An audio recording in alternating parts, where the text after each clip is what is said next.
What's happened here is that between about 10 o'clock and midnight last night, he was engaged in a bit of a spree of a lot of posting and reposting, and one of the videos he reposted towards the end of it, it's sort of based loosely on The Lion King. It's meant to be, but it portrays President Barack Obama and his wife Michelle as apes in the jungle. He must have woken up today, Donald Trump, to a fierce backlash. Normally he doesn't mind backlashes. You know, he thinks this is all political correctness and woke, but in the United States, when you're going into that area of race, given the often tragic history in this country of the treatment of African Americans, it's not something any president can mess with. There was a fierce backlash, in fact, from one of his strongest supporters, an African American Republican called Tim Scott.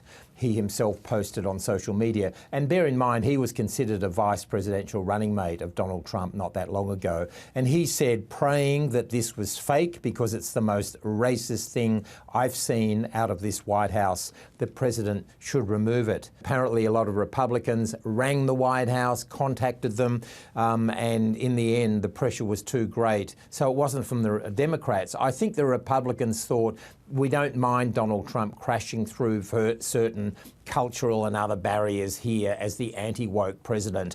But if you are going to portray a former president of the United States, an African American as an ape in the jungle, then I think that that's probably a bridge too far, even for Donald Trump. Caroline Levitt, who's the press spokesperson for Donald Trump, she actually said that she justified it and said this is from an internet meme video depicting President Trump as the king of the jungle and Democrats as characters from The Lion King. Please stop the fake outrage and report on something today that actually matters to the American public. The White House later said, in fact, that blamed a staffer had erroneously made the post. So this mystery staffer, who's obviously there in the White House with Donald Trump at 1:45 last night. And it's interesting that this mystery phantom staffer was only responsible apparently for this, because all the rest of them have Donald Trump through and through. You can tell Donald Trump's social postings.